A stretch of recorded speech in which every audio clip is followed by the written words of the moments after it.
যদি আমার কি এখন ছেলের নাম তার ওই রকম বিষ্ণু কৃষ্ণ রাখে না, কি রাখে? হ্যাঁ, এরকম নাম রাখে, তাই নাকি? তো এরকম সেই আমরা অন্যদের দিকে চিন্তা করি, ওই ছেলেটা যদি কি আমার স্বামী হতো, পতি এগুলো তার বলে না। আবার মেয়েরাও চিন্তা করে যে ওই ছেলেটা হতো, আবার ওই ছেলেটাও এই ছেলেটাও চিন্তা করে এরকম। কিন্তু যমুনা দেবী এইখানে বসে ঘোর তপস্যা, বুঝতে পারছেন?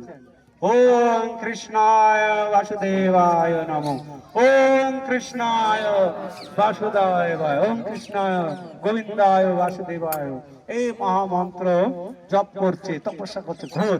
তো ভগবান কৃষ্ণ আর অর্জুন ঘুরতে ঘুরতে রথ নিয়ে এই যমুনার কোলে এসেছে, বুঝা যাচ্ছে? আসলে এই শব্দ শুনতে পাচ্ছে কৃষ্ণ, ওম কৃষ্ণায় বাসুদেবায় গোবিন্দায় নমঃ। তো ভগবান শ্রীকৃষ্ণ অর্জুনকে বলে, দেখো তো কে তপস্যা করছে আমার নাম ধরে।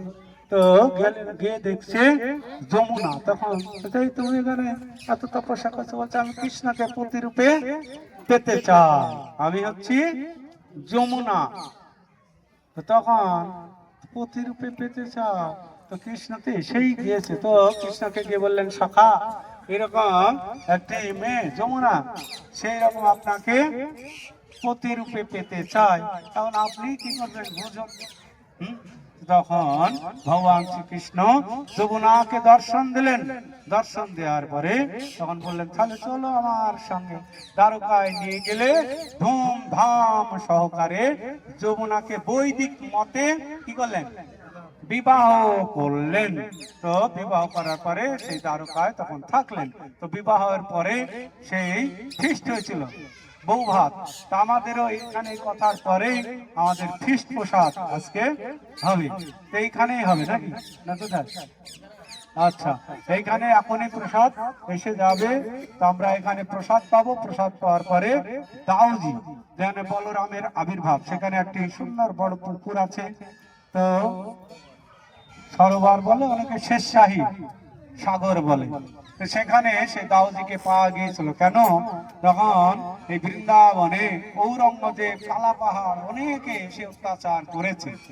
তো এই মুসলমানের ভয়ে কি হয়েছিল না, দাউজিকে ওই পুকুরে রেখে সব পালিয়েছিল। তো অনেক দিন এইভাবে চলছিল, কোথায় আছে সেই বলরাম বিগ্রহ, আর কেউ খোঁজ পায় না, খোঁজ পায় না। তারপরে সেই পুকুর যখন খনন কার্য হয়েছিল, শুকিয়ে গেছিল, তখন ওই দাউজিকে পাওয়া গেছিল। দাউজি রেবতী আর